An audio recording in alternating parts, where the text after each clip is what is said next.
Please. Okay okay. వెడ్మా బుజ్జు గారు, good evening sir.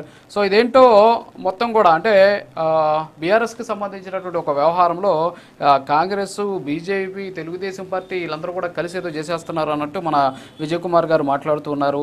ఇంకొక మాట కూడా ఆయన అన్నారు ఏంటి అంటే రాహుల్ గాంధీ గారేమో ఈ స్వతంత్ర దర్యాప్తు సంస్థలన్నీ కూడా మోడీ గారి జేబు సంస్థలు అన్నారు. కానీ రాష్ట్రంకి వచ్చేసరికి ఇక్కడ కాంగ్రెస్ అధికారంలో ఉండి అలాంటి సిబిఐని తీసుకురావడం వెనక ఉద్దేశం ఏంటని. సో ఆ ప్రాజెక్టుకి సంబంధించి అది కేంద్ర జాబితాలకు వస్తే ఖచ్చితంగా సిబిఐ ద్వారానే విచారణ జరిపిస్తారు. అది రాష్ట్ర ప్రభుత్వాలు తీసుకునేటటువంటి నిర్ణయం అది. సో దాన్ని మనం అవునా కాదా అనేటటువంటి అధికారం ఎవరికి లేనటువంటి సిచ్యువేషన్. ఇంకొకటి ఏంటి అంటే కవితకి అలాగే వీళ్ళకి మధ్య ఈ కాళేశ్వరం ప్రాజెక్టుకి సంబంధించినటువంటి వాటాల ముడుపుల వ్యవహారంలో కాస్త డిఫరెన్సెస్ వచ్చాయి. అందుకే ఇప్పుడు కవిత ఈ దీనికి సంబంధించినటువంటి విమర్శలని కూడా చేస్తోంది అనేటటువంటి వాదన కూడా కాంగ్రెస్ నుంచి వ్యక్తమవుతుంది. ఏమంటారు సార్?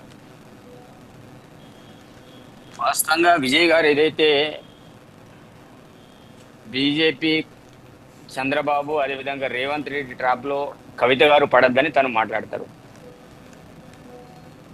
వాస్తవంగా కవిత గారు వాళ్ళ కుటుంబ గొడవలతోటి, వాళ్ళ పంపకాలతోటి వాళ్ళు దోచుకున్న సొమ్మంతా కూడా ఈరోజు పంపకాల వ్యత్యాసం వచ్చింది కాబట్టి ఈరోజు వాళ్ళంతా కూడా ఏదో డ్రామాబాజీలాగా బయట వాళ్ళు మాట్లాడుతున్నారు. వాళ్ళంతా కలిసి ఆడే నాటకం. వాళ్ళ పార్టీ నుంచి సస్పెండ్ చేసినా ఇంకేం చేసినా రేపటి రోజు చీకటి ఉమ్మనే ఉన్నది వాళ్ళది. గతంలో కూడా వాళ్ళు చెప్తున్నారు. ఈరోజు బీజేపీ, కాంగ్రెస్ ఒకటనే ఆ రకంగా వాళ్ళు మాట్లాడుతున్నారు. కాంగ్రెస్ పార్టీ స్వాతంత్రం తీసుకొచ్చిన పార్టీ. అదేవిధంగా దేశంలోనే కాంగ్రెస్ కి బీజేపీ ఎప్పుడైనా పోటీ ఉంటుంది. కానీ ఈ లోకల్ పార్టీ తోటి కాంగ్రెస్ తోటి ఎలాంటి పని లేదు. కాబట్టి వారు విజయ్ గారు మాట్లాడే మాటల్లో ఎలాంటి వాస్తవాలు లేవు. ఈరోజు కవితని మేము నడిపించాల్సిన అవసరం లేదు. ఆ కుటుంబ పాలనే ఖతం చేయాలనేది ఈరోజు తెలంగాణ ప్రజలందరూ కూడా కోరుకున్నారు. 10 సంవత్సరాల అవకాశం ఇచ్చారు. ఆ 10 సంవత్సరాల్లో కాళేశ్వరం పేరు మీద 1,00,000 కోట్లు దోచుకున్నారు. ఆ యొక్క దోచుకున్న సొమ్మునంతా కూడా కక్కించడానికి మేము క్షేత్రస్థాయిలో కూడా పూర్తి స్థాయిలో ఎంక్వైరీ అని కూడా పెట్టినాం. ఈరోజు ప్రజా సమక్షంలో అసెంబ్లీ సాక్షిగా మేము చర్చ పెట్టినాం.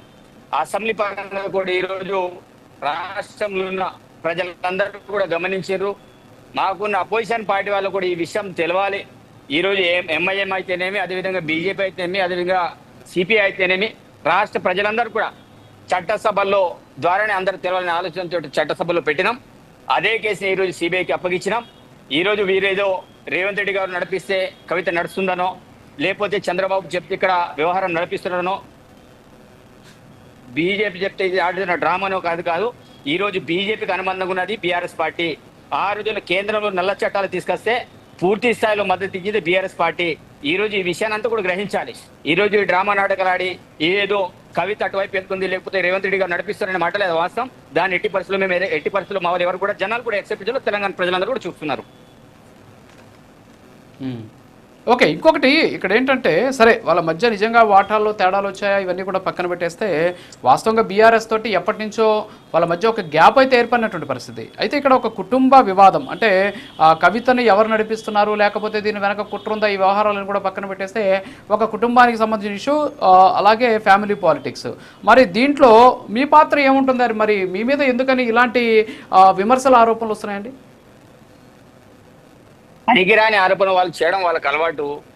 మేమేంటో మాకు సంబంధం లేదు. వాళ్ళ కుటుంబ గొడవలు వాళ్ళు ఏమంటూ పంపకం ఉంటే ఆ కవిత గారికి కొంత అమౌంట్, లేకపోతే హరీష్ రావుకు వాళ్ళకి ఏదైతే పంపకాల తొలతోటి మిగతా పార్టీని ఎందుకు పెట్టాలి? మేము ఏదైతే కాళేశ్వరం ఈ రోజు నుంచి కాదు కదా, మేము ఎన్నికల కంటే ముందు నుంచి కూడా అక్కడ అవినీతి జరిగింది. తప్పకుండా అది ఒక ఏటీఎం లాగా వాళ్ళ కుటుంబానికి మారింది అనే ఆలోచనతోటి మేము గతం నుంచి మాట్లాడమని జరిగింది. అధికారంలో వచ్చిన తర్వాత మేమందరం కూడా ఎమ్మెల్యేలందరూ కూడా కాళేశ్వరం వెళ్ళినాం. వాస్తవంగా కాళేశ్వరం డిజైన్కి సంబంధించిన విషయంలో కూడా చాలా స్పష్టంగా వాస్తవంగా కాళేశ్వరం ప్రాజెక్టు వాస్తవంగా ఎక్కడ కట్టాలి, వాళ్ళు ఎక్కడ కట్టుకున్నది ఎంత అంతా కూడా మేము బహిర్గతం చేయడం అనేది జరిగింది. తప్పులు ఎవరు చేశారు, ఏ హయాంలో అది కూలింది, వాళ్ళ హయాంలోనే కూలింది. ఎందుకంటే ఇప్పుడు మా పార్టీ మీద మమ్మల్ని మీద ఏడవడం కాదు, నిజంగా వాళ్ళు తప్పు చేశారా చేయలేదా వారి యొక్క ఈరోజు స్వయంగా కవిత గారు చెప్తున్నారు కదా, హరీష్ రావు అదేవిధంగా వాళ్ళ కుటుంబంలో అంటే హరీష్ రావుకు బాధ్యత చేస్తున్నారు వాళ్ళు, కానీ వీళ్ళకు వాటలేదా? ఉమ్మడి కుటుంబమే కదా, హరీష్ రావు వాళ్ళ సొంత భావనే కదా. హరీష్ రావు వేరేడు కాదు, కేటీఆర్ వేరుడు కాదు, కేసీఆర్ వేరు కాదు. దాంట్లో భాగమే ఈమె కూడా తప్ప వాళ్ళు ఏదో బయట మాట్లాడతారు, రాత్రి ఫోన్లో మంచిగా మాట్లాడుకుంటారు వాళ్ళంతా కూడా. ఓకే. తాండ్రు శ్రీనివాస్ గారు, గుడ్ ఈవినింగ్ సార్. సో ఏంటి సార్ ఇది ఎలా చూడొచ్చంటారు?